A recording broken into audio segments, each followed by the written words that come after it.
abre canal para que espíritos melhores possam chegar perto e ajudá-lo, né? Abre esse canal.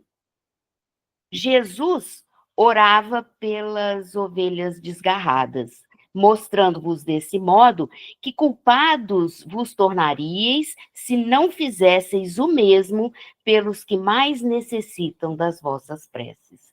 Então, a gente tem que orar mesmo por aqueles que sofrem, né? Por nós mesmos, que a gente também sofre, né? Nós temos que orar. Jesus nos ensinou isso. Ele orava por todos aqueles que não o seguiam e que, muito pelo contrário, até o perseguiam. Mas nós seremos culpados, quer dizer, estaremos errando se nós não fizermos a prece, achando que, não adianta, né? Ele é recalcitrante no erro, então não adianta orar para ele. Esse ensinamento a gente pode trazer para o nosso dia a dia. Quantas vezes a gente fala assim, não adianta. Eu já fui várias vezes na casa do fulano, já convidei para ir ao centro, para vir para as reuniões, para estudar, fazer o evangelho no lar, para estudar, e ele não faz. Eu vou desistir. Esse é o nosso erro, desistir. Nós temos que insistir para que as ovelhas desgarradas retomem o caminho do bem, retomem o caminho certo, retomem o caminho em direção à luz. Então, nós temos... Já pensou se Jesus desistisse da gente? Não! A Cecilinha não tem jeito, ela não atende mesmo, olha lá, ela continua errando, então eu vou desistir dela. Imagina como é que nós estaríamos nos dias de hoje. Isso porque nós ainda cometemos erros.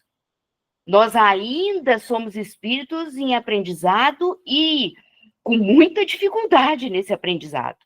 Então, nós não podemos deixar de levar em consideração que, do mesmo jeito que nós necessitamos, né, dessas orações, todos os espíritos precisam delas.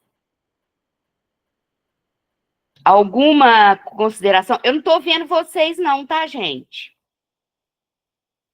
Então, se tiverem alguma consideração, quiserem falar alguma coisa, fala aí, quero falar. Qualquer coisa a gente avisa.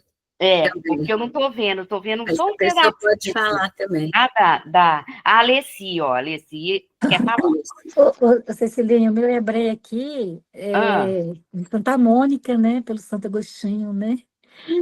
Não importa, né, o tempo, né? Você tem que estar sempre persistindo nessa oração até a gente ver que, né, o objetivo, vamos dizer assim, seja alcançado, né?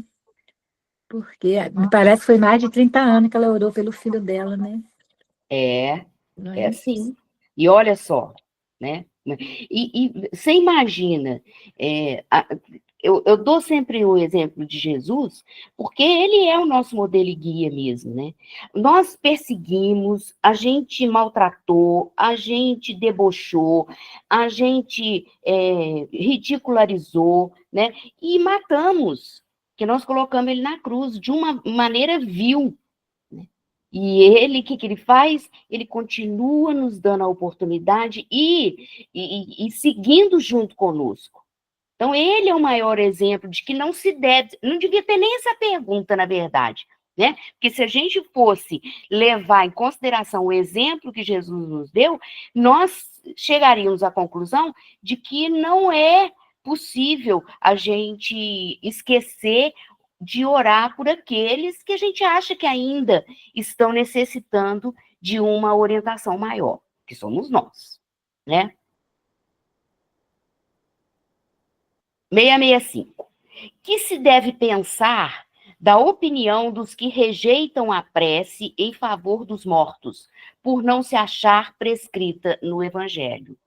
Então, o que a gente pode pensar daqueles que acham que não adianta orar pelos que já desencarnaram, né? Pelos mortos? E a resposta: aos homens, disse o Cristo, amai-vos uns aos outros. Acabou, não precisava mais nada, gente. Só do amai-vos uns aos outros não precisava mais nada. Mas como a gente quer ir contra, como a gente quer questionar, como a gente quer sempre polemizar as coisas, né? Eles continuam nos esclarecendo. Esta recomendação contém a de empregar o homem todos os meios possíveis para testemunhar aos outros homens afeição, sem haver entrado em minúcias quanto à maneira de atingir ele esse fim. Então, está aí tudo explicado. Isso aí é um esclarecimento para lá de complexo, mas é muito claro, né? É complexo porque nós não conseguimos ainda fazer o que ele está dizendo aí. Mas é muito claro porque dá a receita. O que a gente precisa fazer, né? Então, quando ele diz amai-vos uns aos outros, ele está querendo dizer que cabe a nós, né, despendermos tudo ou todos os meios de que nós dispomos para fazer algo por alguém. Não importa, né, o que for, não precisa a gente saber detalhes de nada. A gente só precisa aproveitar a oportunidade que aparece, abraçar e fazer o que estiver ao nosso alcance. É isso que nós temos que fazer. No Evangelho tem uma passagem que diz assim, que todo e qualquer ato, palavra ou pensamento que seja emitido contrário a alguém, denota que nós ainda estamos muito perto das atitudes primitivas. E isso demonstra a situação em que nós estamos. Porque em sã consciência, não estou perguntando para ninguém responder, mas em sã consciência, nós podemos dizer que a gente não tem nenhum pensamento em nenhum momento que seja contrário ou que seja negativo em relação a alguém ou alguma coisa? Porque a gente fala assim, mas eu sou uma pessoa boa, né? Eu não faço mal para ninguém. Eu não falo coisas ruins para as pessoas. Mas pensa. Porque do pensamento a gente ainda não tem controle. Da palavra já. Quantas vezes a gente vai falar uma coisa e fala assim, opa, deixa eu parar. Não vou falar não. Opa, isso não é bom. Isso não vai fazer bem. Né? Isso não é construtivo, então eu não vou falar. Né? Mas o pensamento, quando a gente vê, a gente já pensou. E pensamento feito é pensamento emitido para o universo. O pensamento não é energia? Então, é emitido para o universo. Ele vai e vai encontrando os afins. Então, todas as vezes, o nosso papel na contribuição para a evolução da humanidade é procurarmos usar todos os meios que nós dispomos para que nós possamos cumprir essa máxima do amai-vos uns aos outros. Deixa eu chegar um pouquinho mais para cima. Se é certo que nada pode fazer que o Criador, imagem da justiça perfeita, deixe de aplicá-la a todas as ações do Espírito, não menos certo é que a prece que lhe dirigis por aquele que vos inspira afeição constitui para este um testemunho de que dele vos lembrais. Testemunho que forçosamente contribuirá para lhe suavizar os sofrimentos e consolá-lo. Nós já falamos isso lá em cima, né? Mais para cima, até acho na pergunta anterior, que quando nós emitimos uma prece em favor de alguém, né, nós estamos ajudando a suavizar o sofrimento e a consolar essa pessoa, né? Então, se nós emitimos a prece, ele sente que nós nos lembramos dele. Isso é reconfortante. Isso é força que se emite para alguém ficar também mais forte para cumprir os desígnios que ele precisa cumprir, para ele passar por uma situação de dor que ele precisa passar.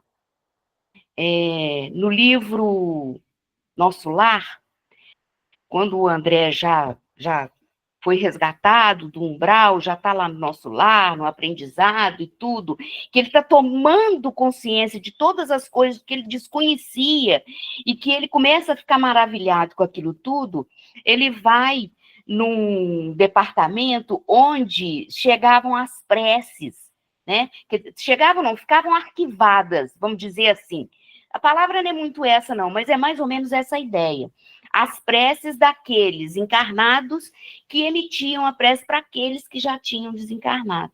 E quando ele vai ver as dele, que ele recebeu, né, vai todo lá feliz, achando que ele tinha um monte de prece lá, porque foi médico, tinha muitos conhecidos, tinha um ótimo relacionamento social, enfim. Quando ele chega, ele vê que a única pessoa que orava por ele todos os dias, ela fazia uma oração por ele, era uma senhora que ia ao consultório dele, sempre assim chegava e para ser, às vezes até de surpresa, que o marido estava passando mal e tal, e que ele, às vezes, e muitas vezes, ele até não a atendia. Pedia a secretária para dizer que ele já tinha ido embora, que ele não estava lá, enfim. Né? Ela era a única que orava por ele diariamente. Né? Então, isso para ele, naquele momento, tá certo. Ele ficou até assim, não só surpreso, mas até meio envergonhado, que ele falou, nossa, né? Olha quem que está me fazendo, que está orando por mim. Né? Mas aquilo foi tão bom para ele, fez tão bem para ele naquele momento, né, que ele ficou extremamente grato a essa senhora. Claudinha quer falar. Então, ele fala aqui que o mais simples é que o meu mentor, que o mais simples sentimento, ele é atendido. Então, um sentimento ligeiro de sensação de Deus, né? Ele é atendido, né? Não precisa muita coisa, basta um sentimento verdadeiro e pequeno. O André, na hora que ele sentiu mesmo, de verdade, não precisou nem muito, ele só fez uma pequena oração e ele conseguiu ajuda espiritual. Então, a gente não precisa fazer muito, grandes coisas. Basta uma pequena oração e ser sincero no sentimento que a gente é atendido. Porque os irmãos de luz já estão lá esperando a gente. É só a gente ter um pequeno sentimento honesto, sincero e de oração. Isso é misericórdia divina. É isso aí mesmo, né? A oração, qualquer sentimento voltado para o bem e para a espiritualidade superior, né? Para Jesus, para Deus, já faz com que os canais se abram para a ajuda chegar, né? Vamos lá. Desde que ele manifeste o mais ligeiro arrependimento, mas só então é socorrido. Então, o que a Claudinha, mais ou menos o que a Claudinha falou mesmo. Desde que o espírito sofredor, ele manifeste o menor arrependimento que seja, né? Ele é socorrido. Mas ele só é socorrido se ele realmente manifestar esse arrependimento de coração, verdadeiro. Eles realmente se arrepender. Pode ser pequenininho por enquanto, mas ele tem que ter um mínimo de arrependimento para ele poder ser socorrido. Nunca, porém, será deixado na ignorância de que uma alma simpática com ele se ocupou. Então, ele vai sempre saber que alguém orou por ele, que foi o que aconteceu com o André. E com todo mundo, acontece com todo mundo, né? Quando desencarna. Ao contrário, será deixado na doce crença de que a intercessão dessa alma lhe foi útil. Daí resulta necessariamente, de sua parte, um sentimento de gratidão e afeto pelo que lhe deu essa prova de amizade ou de piedade. Em consequência, crescerá num e noutro, reciprocamente, o amor que o Cristo recomendava aos homens. Ambos, pois, se fizeram assim obedientes à lei de amor e de união de todos os seres, lei divina, de que resultará a unidade, objetivo e finalidade do Espírito. Então, olha só, a prece que se faz por alguém em sofrimento, né, vai beneficiar a pessoa em sofrimento, mas também beneficia aquele que emitiu a prece. Todos dois recebem. Por quê? Porque a prece que emite, nós já vimos que ela vai causar um certo conforto, vai fortalecer aquele que está sofrendo, né? E ele, por si, vai, não só ele, mas todos aqueles que cuidam dele, porque cada um de nós tem um espírito protetor, né? E quando esse espírito protetor vê que tem alguém orando pelo seu protegido, ele também fica grato, né? E aí, tanto quem está recebendo a prece, como todos aqueles que cuidam desse espírito, vão também despertar neles um sentimento de gratidão, de afeto por aquele que está orando, mostrando, como ele fala ali, amizade ou piedade. Então, faz bem para todo mundo, sendo que, além de tudo, né, nós estamos cumprindo a lei de amor e de união, que é o que ensina a lei divina, o que espera de nós a lei divina. Algum comentário, alguma coisa? Posso continuar?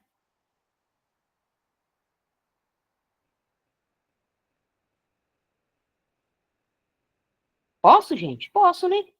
Ninguém quer falar nada. Vocês estão dormindo? Não dorme, não, gente. Vocês acordem, pelo amor de Deus. 666. Pode-se orar aos espíritos? Kardec era redundante, né? Porque ele era carne de pescoço. Ele queria tudo esmiuçadinho. Ele perguntava, às vezes, a mesma coisa várias vezes, com pequenas nuances de diferença. Essa pergunta, por que é diferente das anteriores? Porque nas anteriores, ele estava perguntando de orar aos espíritos sofredores. Só. Aqui, ele generaliza. Pode-se orar aos espíritos? Então, a gente pode orar endereçado para os espíritos? Ele vai falar o seguinte. Pode-se orar aos bons espíritos, como os mensageiros de Deus e os executores de suas vontades. O poder deles, porém, está em relação à sua superioridade, que tenham alcançado, e dimana sempre do Senhor de todas as coisas, sem cuja permissão nada se faz. Eis porque as preces que lhes dirigem só são eficazes se bem aceitas por Deus. Então, vamos parar para a gente pensar um pouco sobre isso. Que a gente pode orar para os espíritos, a gente sabe. Aqui ele fala diretamente de orar aos bons espíritos. Nós podemos, devemos, né? Que os bons espíritos são os mensageiros de Deus, são os que fazem que se cumpra a vontade divina. São eles responsáveis por isso. Então, a gente pode orar sim, deve orar. Né? Mas nós temos que ter a consciência de que o desses espíritos, né, está limitado à evolução, ao desenvolvimento de cada um deles. E que esse poder, ele vem de Deus, Senhor de todas as coisas. Então, nós podemos pedir na oração, esses espíritos mais evoluídos vão ouvir, podem até ter o ímpeto e a vontade de nos ajudar, de atender os nossos pedidos, mas eles estão sujeitos à permissão de Deus. Se Deus disser, não, ele merece, pode fazer, eles vão atender. Se Deus disser que não, ele não tem ainda condição de receber essa graça, então vamos ter que esperar. Eles não vão poder nos atender, né? Isso significa que as preces que nós dirigimos aos bons espíritos, elas só são eficazes, quer dizer, elas só vão dar algum resultado para nós, daquilo que nós estamos pedindo, se forem bem aceitas por Deus. Se Deus tiver certeza de que nós merecemos que aquele pedido seja atendido. Leci. Sim, a Maria Reis levantou a mão. A Leci também. Eu só estou vendo a mão da Leci. Pode falar? É a Leci. Celinha, uma pergunta que ficou uma dúvida aqui. Não, acho que assim, entendi direitinho o que você falou, mas olha só, quando fala pode-se orar aos espíritos, né? Nesse sentido também podemos ter essa reflexão assim, que ele está generalizando, né? Aos espíritos, todos os espíritos. Mas aí ele vem reforçando os bons, né? E como os mensageiros de Deus, executores de suas vontades, os bons espíritos, né? Então, isso quer dizer que a gente não pode orar para qualquer espírito. Vamos dizer, por exemplo, assim, um familiar que desencarna, né, que a gente, né, porque a gente não sabe ainda a condição dele, se ele vai poder auxiliar. Eu entendi dessa forma também, né? Que então a gente não deve estar assim, né, orando para as pessoas, vamos dizer assim, né, para ajudar os parentes, né? O meu pai me ajuda, minha mãe me ajuda, nesse sentido. Por quê? Aí eu me lembrei também lá do livro Céu e Inferno, nesse sentido também, acho que já foi comentado até no estudo anterior, né, da Avelina, né, e quando ela faz a oração à mãe, que a mãe já estava lá obsidiando a madrasta, né, então, quer dizer, ela estava fazendo oração para um espírito que não está tendo, nem ouvia ela, né, então, eu acho que eles também estão falando nesse sentido aqui, né, a gente deve sempre orar para aqueles espíritos que a gente sabe, né, que é bons, né, superiores, vamos dizer assim, né, é nesse sentido, né. É exatamente isso, Leci. Tanto que a pergunta é generalizada. Pode-se orar aos espíritos? A resposta é bem direta. Pode-se orar aos bons espíritos. Né? Então, que a gente tenha esse cuidado. É mesmo, é perigoso você orar para qualquer espírito, você não sabe a condição, né, de cada um de ajudar. Pensa bem, vamos supor, a minha mãe é desencarnada. Ela ainda está lá se recuperando no mundo espiritual, ainda lá se refazendo, e ela recebe uma prece minha pedindo desesperadamente para ela me ajudar. Imagina a situação de preocupação, e isso acaba até prejudicando aquele espírito, né? Então, nós devemos, ele fala muito claramente, deve-se orar aos bons espíritos. Na verdade, para a gente não errar, né, é bom orar a Deus, é bom orar a Jesus, pedir ao nosso guia e protetor, porque eles estão, né, a gente sabe que eles podem nos ajudar, né, sempre a espíritos mais esclarecidos, claro. Amigos do Fé, pode falar. Hoje, amigos do Fé, sou eu, me atrapalhada, mas sou eu. Olha só, ele fala, olha que interessante, às vezes a gente, português é uma língua que a gente tem que prestar muita atenção, né? Quando ele pergunta, na 664, se é útil orar, ele fala, é útil orar pelos espíritos. Isso mesmo. E agora, na 666, ele fala assim, pode-se orar aos espíritos. Isso aí. Então, pelos é para ajudar, pedir por eles. E o aos é pedir para que eles nos ajudem. Então, tem essa diferença na pergunta, porque senão dá a impressão que ele lá atrás falou que podia, e agora ele fala que é só para os bons espíritos. O motivo é o que você explicou mesmo, né? porque às vezes a gente vai pedir a um espírito que não está em condição de ajudar. O espírito que a gente sabe que ainda está, a gente não sabe se evoluiu, a gente vai pedir por ele, pelo. E ao espírito que a gente sabe que já é superior, a gente vai pedir a Jesus. Isso mesmo. Né? É isso mesmo. A diferença é exatamente essa. Alessi. É isso mesmo. E também que eu pensei aqui, igual, por exemplo, quando a pessoa já tem um entendimento, igual a gente está estudando aqui, né? Reforçando isso, né? Tendo essa compreensão, né? Como se deve fazer a prece e orar, né? Pedir pelas pessoas. Mas isso não quer dizer que se perca também aqueles que não têm esse conhecimento. Por quê? Justamente também, né?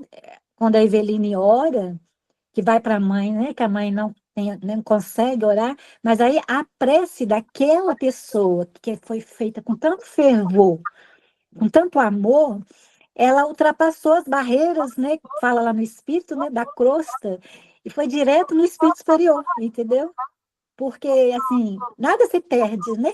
Por mais que a gente se equivoque em relação, vamos dizer, algumas pessoas que não têm essa compreensão, Deus sempre está ajudando a todos, né?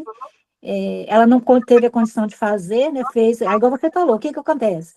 A pessoa, o espírito vai ficar perturbado, desorientado, né? Saber, né, que não pode ajudar, não é nessa condição dessa mãe, mas dentro de você falou, mas vai outra pessoa, outro espírito superior vai poder, né, auxiliar, né?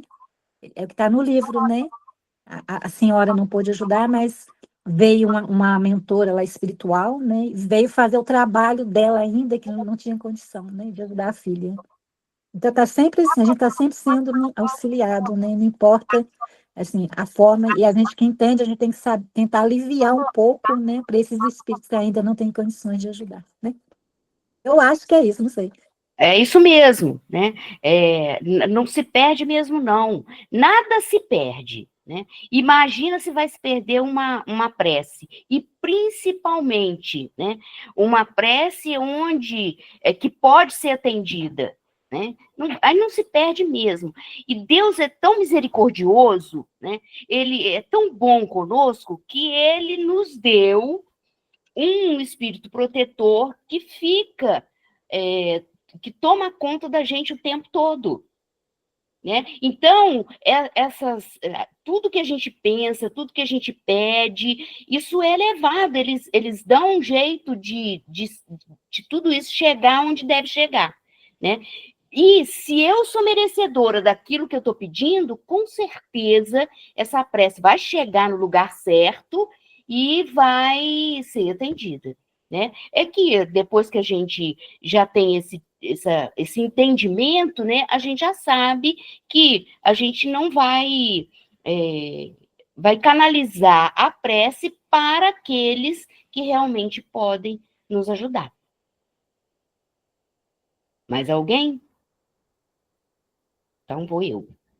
Agora nós vamos entrar num assunto muito bom. Não, todos são bons, mas politeísmo. E isso na época de Jesus foi, assim, uma das características da época que fez com que muitos fossem contrários a ele, né?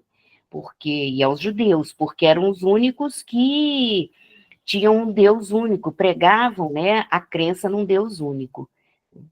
E os outros tinham muitos deuses. Então vamos lá. Por que razão, não obstante ser falsa, a crença politeísta é uma das mais antigas e espalhadas? Então, o Kardec é bem claro também, que ele pergunta por que razão que a crença politeísta é uma das mais antigas e disseminada mesmo, que o mundo inteiro sempre teve essa coisa.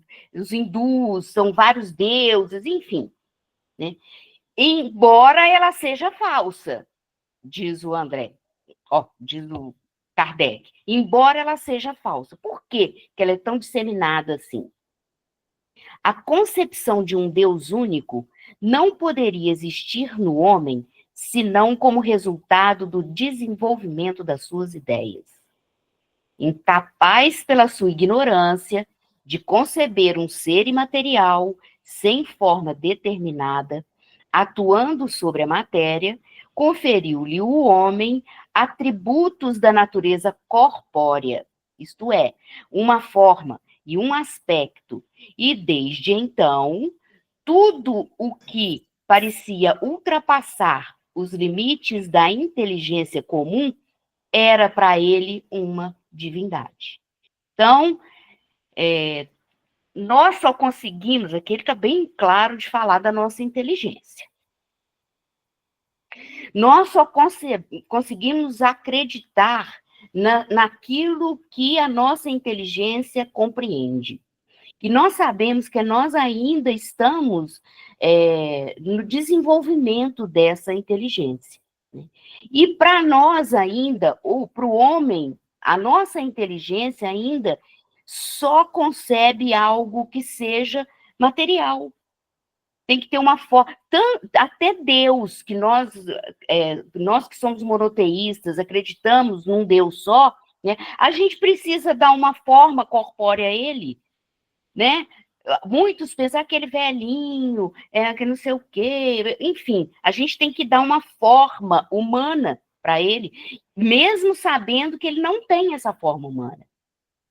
Nós temos que dar para poder acreditar, para poder imaginar. Então, nós precisamos ainda disso.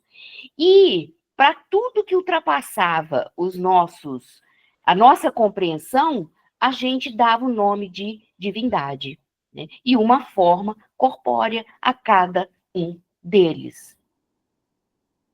Deixa eu baixar aqui. Tudo que não compreendia devia ser obra de uma potência sobrenatural. Daí crer em tantas potências distintas quantos os efeitos que observava. Não havia mais que um passo. Então, era tudo muito... se criava de acordo com o aspecto sobrenatural do acontecimento. E aí dava-se a forma que mais estivesse de acordo com aquilo que se criava na imaginação. Em todos os tempos, porém, houve homens instruídos que compreenderam ser impossível a existência desses poderes múltiplos a governarem o mundo, sem uma direção superior, e que, em consequência, se elevaram à concepção de um Deus único.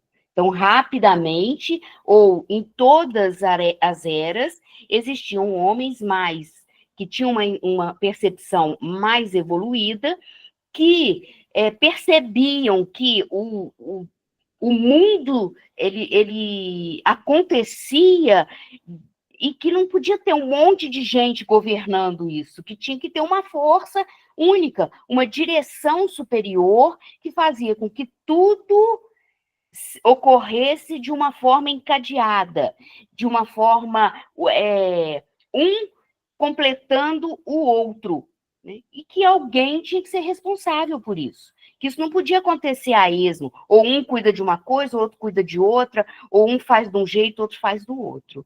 E aí, a ideia do Deus único, ela foi crescendo, crescendo, crescendo, até tomar a proporção que ela tomou no tempo atual. Dona Hélida.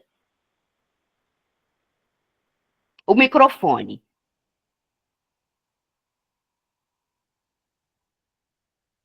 No caso, tudo que era sobrenatural, que não tinha explicação, era denominado Deus, um Deus. Isso, né? Assim, sintetizando. Tá? Isso. Tá. Por isso, criavam-se tudo que não tinha explicação, eles criavam um Deus que fosse responsável por aquilo ali. Tinha alguém, uma entidade, que era responsável por aquela situação. Por isso, foi se criando um monte. Não conseguia entender, não conseguiam explicar. E assim fomos evoluindo. Assim o quê? Fomos evoluindo.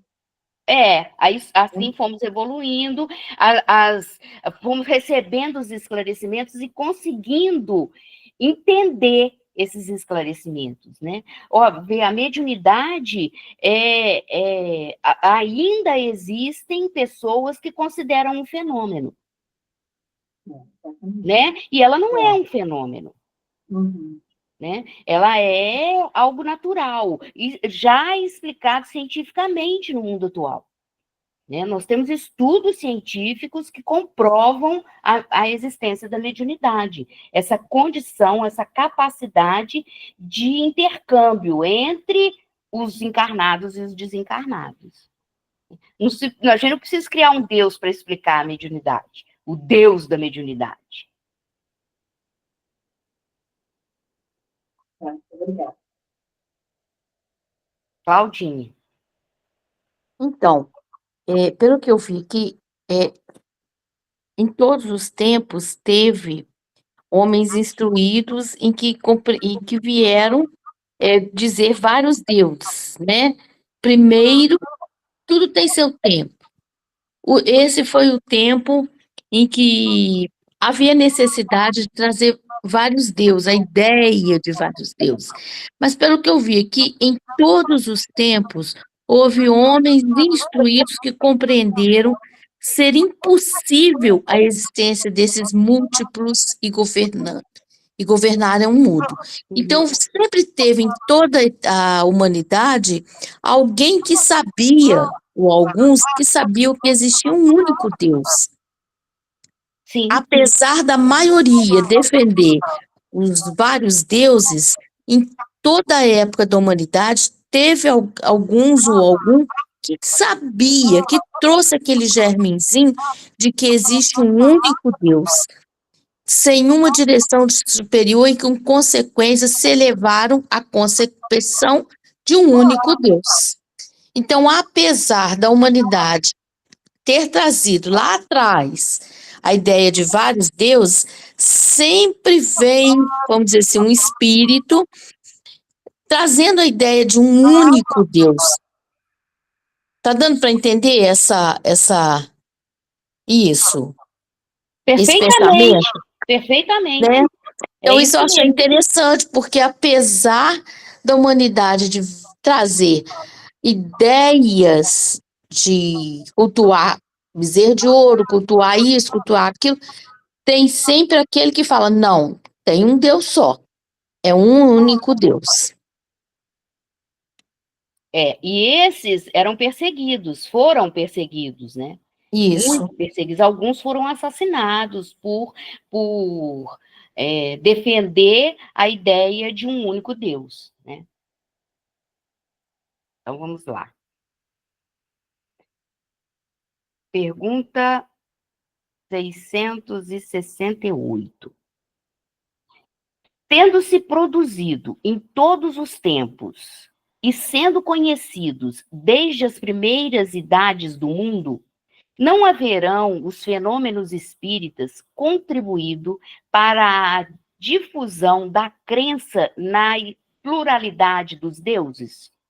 Então, aí Kardec vai fundo, né? Ele pergunta tudo, ele escarafuncha mesmo a história, ele quer explicação. Então, ele fala, já que os fenômenos espíritas sempre existiram, desde que o mundo é mundo, desde que nas primeiras idades do mundo, quer dizer, desde que o mundo é mundo, os fenômenos espíritas acontecem. É a lei natural da coisa, né? Será que esses fenômenos não contribuíram para gerar essa crença em vários deuses? Será?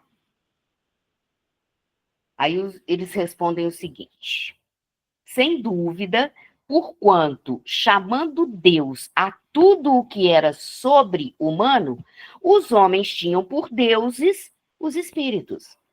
Daí veio que quando um homem, pelas suas ações, pelo seu gênio, ou por um poder oculto que o vulgo não lograva compreender, se distinguia dos demais, faziam dele um deus, e por sua morte lhe rendiam culto.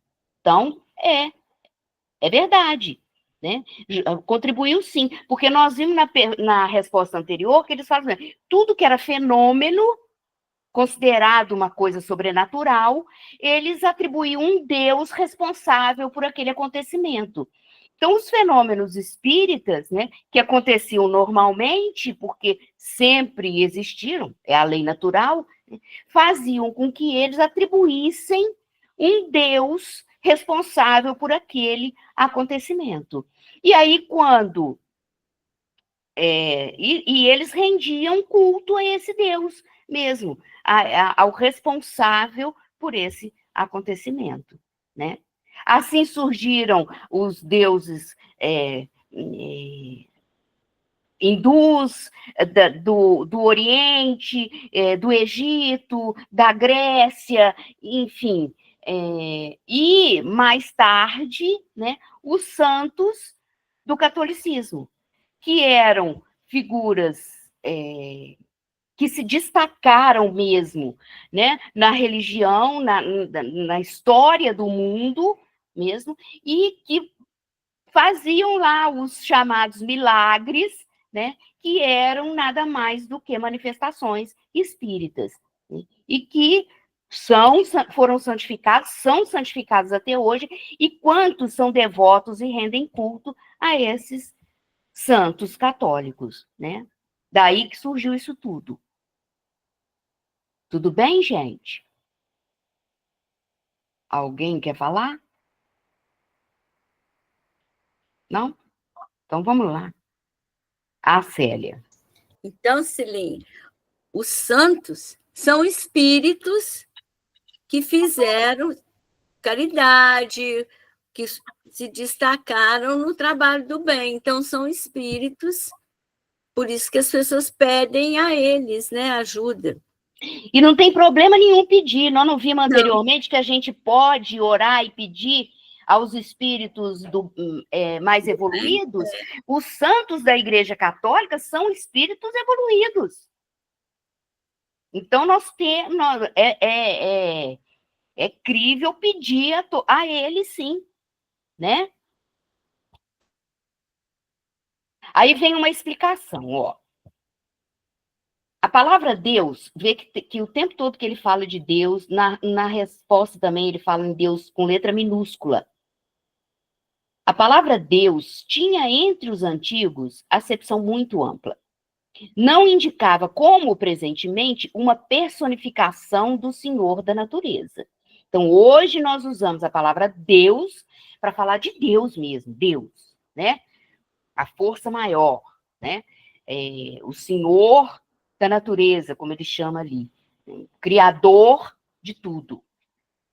Eles usavam para outras coisas, vamos ver o que ele vai falar. Era uma qualificação genérica que se dava a todo ser existente fora das condições da humanidade. Então, qualquer um que fosse médium, vamos colocar assim, né, e que manifestasse algum que eles chamavam de poder, eles consideravam, opa, esse aí faz coisas sobrenaturais, então esse é Deus. Ora, tendo-lhes as manifestações espíritas revelado a existência de seres incorpóreos a atuarem como potência da natureza, a esses seres deram eles o nome de deuses, como lhes damos atualmente o de espíritos. Então, esses deuses, que eles atribuíam o nome de deuses porque produziam fenômenos, vamos dizer assim, é o mesmo caso que a gente hoje dá o nome de espíritos porque produzem fenômenos, vamos dizer assim, né? Comprovam a existência de seres incorpóreos. Nós chamamos de espíritos aqueles que eles chamavam de deuses na antiguidade. Ficou claro? Sim? Pura questão de palavras, com a única diferença de que, na ignorância em que se achavam, mantida intencionalmente intencionalmente pelos que nisso tinham interesse, eles erigiram templos e altares muito lucrativos a tais deuses, ao passo que hoje os consideramos simples criaturas como nós, mais ou menos perfeitas ou despidas de seus invólucros terrestres. Então, é uma questão só de palavra. Antigamente chamavam deuses, hoje a gente chama de espíritos. Mas a gente sabe que nesse caminho da antiguidade até a atualidade, né, a religião, o cristianismo, né, tudo passou por uma série de percalços e de modificações de acordo com os interesses da época, sociais, financeiros, econômicos da época e de poder. Né? Então, começou-se para se render oferendas e para enriquecer os templos, então criaram altares, templos que teriam o nome desses deuses, né, para que eles conseguissem alcançar os interesses materiais que eles cultivavam para a época, né? Se estudarmos atentamente os diversos atributos das divindades pagãs, reconheceremos sem esforço todos os de que vemos dotados os espíritos nos diferentes graus da escala espírita. O estado físico em que se encontram nos mundos superiores, todas as propriedades do perispírito e os papéis que desempenham nas coisas da Terra.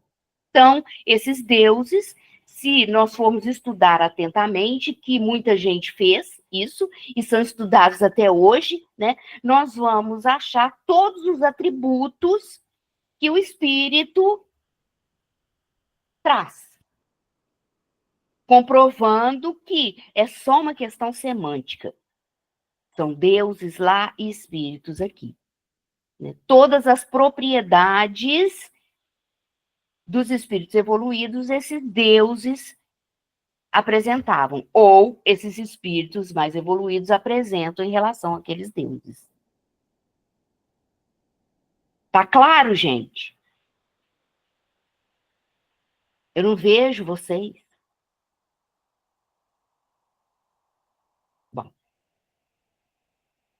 Bom, continua a explicação. Vindo iluminar o mundo com a sua luz divina, o cristianismo não se propôs destruir uma coisa que está na natureza. Orientou, porém, a adoração para aquele a quem é devida. Quanto aos espíritos, a lembrança deles se há perpetuado, conforme os povos, sob diversos nomes, e suas manifestações, que nunca deixaram de produzir-se, foram interpretadas de maneiras diferentes e muitas vezes exploradas sob o prestígio do mistério. Então, com o advento do cristianismo, não veio para dizer que não existiam esses deuses, que essas figuras do passado não existiam, que os deuses daquela época também não existiam. Não. O cristianismo só veio esclarecer de que não se deveria render culto, adoração a esses deuses, né? Que eles eram seres como todos nós, só que com uma evolução maior, uma compreensão maior, uma percepção e sensibilidade maiores do que as nossas, né? E que eles iam continuar produzindo as manifestações espíritas que eles produziam normalmente, como os espíritos, né? E que eles existiram e são espíritos ainda hoje, né? E que a lembrança deles vai perpetuar mesmo os feitos deles, mas que isso não pode ser canalizado, como foi no passado, para se explorar, né, o prestígio do mistério, para colocar medo, para fazer com que as pessoas achem que tem que render culto, que senão elas não vão para o céu, que senão elas não vão ser reconhecidas, ou que elas vão ser castigadas, né? E entender que o Senhor do universo é um só. que o Criador é um só. Ele é que é. E também não tem que cultuar, não. Mas nós temos que respeitar como um ser realmente superior, né? Que é a inteligência suprema mesmo. Enquanto para a religião essas manifestações eram fenômenos miraculosos, para os incrédulos sempre foram embustes. Hoje, mercê de um estudo mais sério, feito à luz meridiana, o espiritismo, escoimado das ideias supersticiosas que o ensombraram durante séculos, nos revela um dos maiores e mais sublimes princípios da natureza. Então, para alguns eram chamados de milagres, até hoje se fala de Jesus fazendo milagres, né? Os milagres de Jesus nada mais eram do que manifestações espirituais, curas e, enfim, tudo com uma explicação científica. Enquanto para uns tudo era milagre, para quem não acreditava em nada, era um embuste, era mentira, era enganação, né? Existe isso até hoje? Existe. Né? A gente sabe que ainda existe gente que tenta enganar, que usa a mediunidade de uma maneira não aconselhável, né? Mas, né, hoje já existe um estudo mais sério a respeito disso, né? Nós temos até trabalhos científicos que foram já publicados e reconhecidos mundialmente da continuidade da vida e da existência, né, dos seres incorpóreos, que não têm um corpo físico como nós. E graças a Deus, né, que o Espiritismo veio trazer o esclarecimento, que isso não é milagre, isso não é fenômeno, isso não é coisa sobrenatural, de outro mundo, não, é desse mundo aqui mesmo, né, e que tem uma explicação científica, né, e veio trazer, como ele fala, um dos maiores e mais sublimes princípios da natureza, que é a mediunidade, essa possibilidade de intercâmbio entre os mundos, né?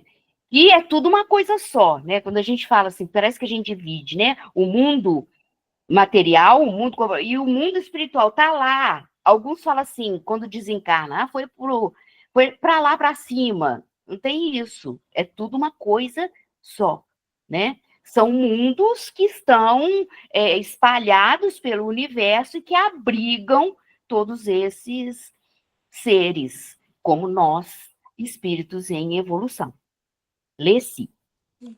Ô, Cecilinha, não sei se eu estou Oi. certa, não sei se eu estou certa, mas é interessante, né, isso tudo aí, começa aí com essa ideia, né, de um Deus único, né, começou com Moisés, né, Moisés veio trazendo isso tudo aí, e foi o povo, né, o povo hebreu que foi, né, vamos dizer assim, escolhido, né, para, né, prolongar essa mensagem de Deus único, né, e aí é interessante que uma fala do Haroldo que fala assim, que o Velho Testamento é o homem batendo na porta, né, de Deus.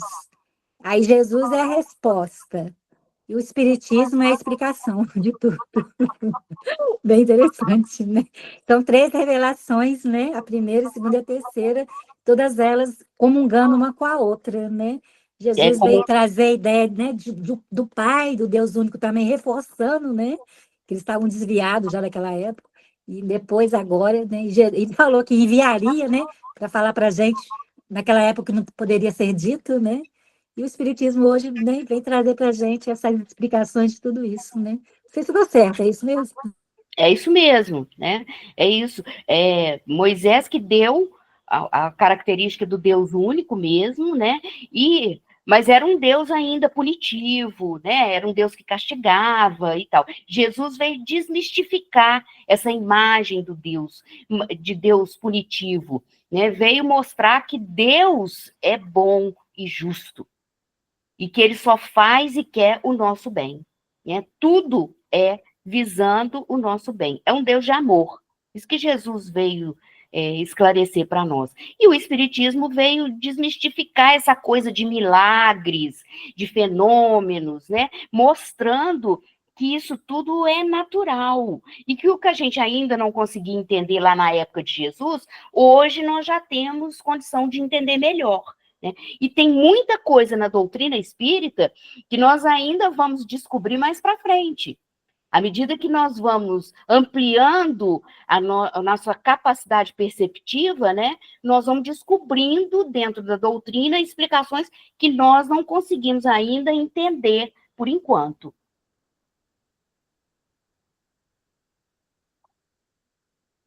Fala, amigos do Fé. Então, quando a gente percebe, né, e faz essa leitura que você trouxe, esses comentários que você trouxe, a gente vai percebendo que nós criamos mesmo uma série de fantasias e nos colocamos com medo dos espíritos. Então, por exemplo, se um familiar desencarnado nos visita, a gente fala, meu Deus do céu, eu estou vendo fulano lá em casa. O que será que está acontecendo? Nossa, preciso pedir a reunião mediúnica, porque eu estou vendo fulano, quando, na verdade, era para ser um processo natural. Olha, fulano veio me visitar. Que bom. Vou conversar, vou fazer uma prece para ele, vou pedir para ele fazer prece para mim, né? Então, a gente vai vendo que a gente criou. Agora, se vier o Santo Antônio nos visitar, a gente fala, olha, Santo Antônio me visitou essa noite, porque a gente não acha que ele é espírito. Ai, que bom, eu vi Santo Antônio. Olha, eu vi Santa Rita. Oh, mas é espírito do mesmo jeito. É, né? Exatamente. É. Como é que a gente ainda é equivocado, né, na nossa percepção, né? A gente carrega isso, né? Carrega ainda. Ainda carrega. E é engraçado, né, gente? Só, desculpa aí. Essas pessoas, não é assim julgando, mas assim, a falta de entendimento, né, compreensão, igual a gente, graças a Deus, tem um pouco, né? Os parentes é assombração que aparece na casa. Né? Aquela assombração. A gente ainda interessante considera. Isso, né? Não, e a gente a gente vê espírita mesmo, né? A gente vai ao centro e fala assim, e se aparecer um espírito, aí eu saio correndo. Né? Ainda é aquela coisa de medo mesmo. Bom, agora nós vamos parar por aqui, que já está na hora, senão a Célia vai brigar comigo. Ó, para a semana que vem vai começar aqui, ó, sacrifícios. É bom, hein, gente? Muito obrigado a todo mundo pelo carinho, pela paciência, pelas contribuições e vamos aguardar a semana que vem, né, as novidades. Pois é, Cecília, antes de passar para a nossa segunda parte, quero te agradecer muito, que Jesus continue te iluminando, te inspirando. E eu queria só fazer um comentário. Que eu estava preocupada com uma coisa. Se eu desencarnar e resolver visitar todo mundo que está aqui, vocês vão levar o nome lá para reunião mediúnica para fazer desobsessão? Ah, dona Hélida, mas eu queria visitar a senhora, chegar de noite, aparecer, falar, ô, dona Hélida, ou de dia, qualquer hora, eu vim ver a senhora, nós não pudemos tomar café quando eu tinha corpo, mas agora eu não vou tomar café, mas eu vou conversar com a senhora. Não vou ser bem recebida, Cilinha, aí, olha. Não, por favor. Gente, eu já tenho um monte que me visita, eu levo cada susto, é melhor não. Vamos ficar assim mesmo, fica por aí bastante tempo, que é muito bom, tá ótimo. Nem no sonho? No sonho, eu sonho muito. Isso aí já é normal. Então no aí eu sonho aceito pode. Bem. Pode, o sonho pode vir, conversa, a gente vai dar um passeio. Mas o fluido que a gente deixa, né, nós não sabemos, né, o que a gente emite, né? Quando alguém vê a gente, né, ou sente a gente. Então, com o corpo, quando está no corpo, não pode. Mas quando está fora do corpo, pode. O microfone, dona Eri. eu digo assim, quando essa visita, né, que nós recebemos, que a gente tem, vamos dizer, medo, é o fluido que cada um traz, né, o espírito traz consigo. Então, aquilo que a gente sente que bate com o nosso fluido, às vezes, a sensação não é boa. Acho que é isso que faz o medo. Não seria isso que faz o medo? Não, dona Hélida, não pode ser isso. É o Não. medo mesmo. É medo. Porque o fluido, quando a gente está encarnado, é o mesmo fluido. O fluido é uma coisa que a gente carrega conosco, seja no corpo ou fora do corpo. Mas por que a gente não sente quando a pessoa está encarnada assim? Há um bloqueio da carne? Porque quando a pessoa está encarnada, a gente não está envolvida pelo medo, pelo receio. E quando ela está desencarnada, o receio é que faz essa impressão que o fluido Mudou. do fluido. Porque, lógico, a gente sente diferenças no fluido quando a gente está perto de pessoas encarnadas também. Uhum. Mas aí é sem medo. Uhum. Quando entra o medo, é que a gente cria a impressão que tem um fluido, que tem um negócio. Não. Essas são as fantasias que a gente foi aprendendo a criar ao longo da vida, que a gente tem que ir tirando devagar, mas é um processo, né? Lento. É assim mesmo. Obrigada. Uhum. Fica por aí, tá? Tá bom, dona Hélida. Não vou, mas a senhora pode vir me visitar, tá? Qualquer hora, em qualquer ano, em qualquer época. Então, vamos lá, pedir o Edson para nos preparar. Cecilia, você tem que voltar mais. E para que a gente possa agora nos ligarmos aos espíritos para pedir a eles que ajudem aqueles que estão precisando de ajuda, pedindo também a Jesus, a Maria, ao Pai. Vamos lá, Edson, por favor, nos ajude. Vou levar o pensamento com bastante firmeza, tá? Sagrada Mãe de Cristo, Mãe Sagrada dos réus, dos cativos e dos moribundos, sois por prestígio de maior nomeada a genetriz da série dos mundos. Virgem, que repassai nossa jornada de olhares tão queixosos e tão fecundos, que assiste aos justos e os desvelados, nas horas, nos minutos e nos segundos. Mãe de todas as mães, Nossa Senhora, dada a fé na essência de nossos dias, vive por nós como um clarão de aurora. Mãe de paz, Mãe de amor, Mãe de misericórdia, tende por nossos transvios e heresias. Misericórdia, Mãe, nós os pedimos, vos imploramos, que interceda junto ao vosso dileto Filho por nós, e que derrame sobre nossas cabeças do vosso manto sacrossanto fluido de paz, de amor e de progresso espiritual. Que assim seja.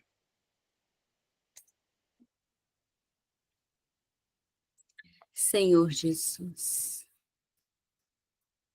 nós unimos os nossos pensamentos, elevamos os nossos corações, implorando que nesta noite o Senhor venha aos nossos lares, Senhor, e nos visite. Mas, se o Senhor não puder entrar, porque a porta está fechada, nós pedimos que o Senhor nos envie seus mensageiros para que possam fechar a nossa porta, para que possam, Senhor, ajudar os nossos caminhos, iluminando os nossos caminhos, Senhor. Que o Senhor possa fazer com que nós possamos, Mestre, iluminar os nossos lares, que também brilhe a nossa luz. Que nesta noite, Senhor, lembrando daqueles tempos em que o Senhor foi aprisionado. Como se nós, humanos, tão inferiores, tivéssemos o direito de lhe aprisionar.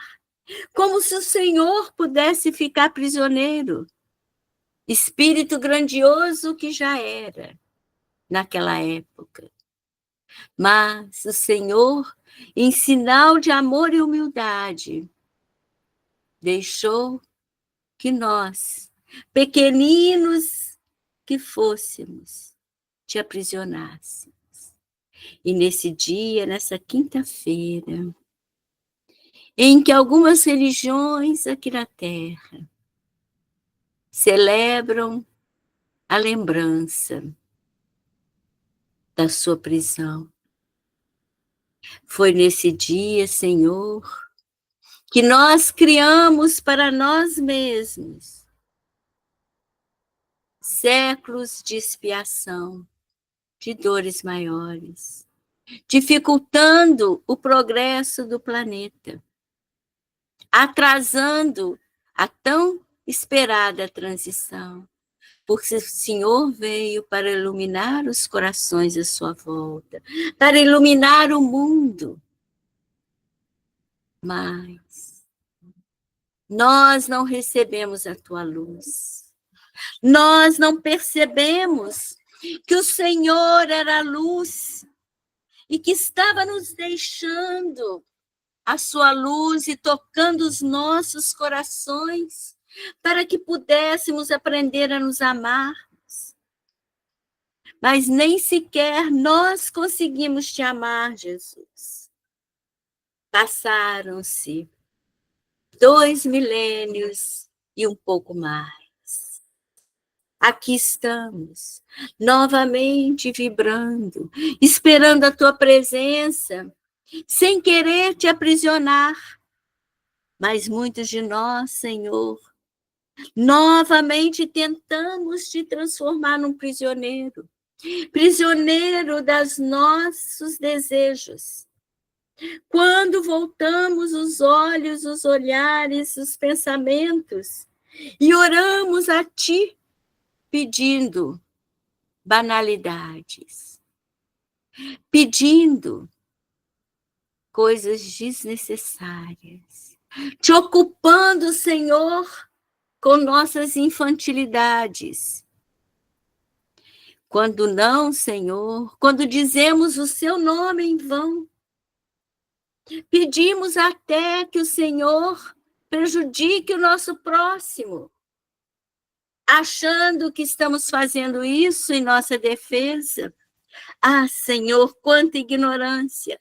Novamente tentamos te aprisionar, mestre. Mas nesta noite, não, Senhor.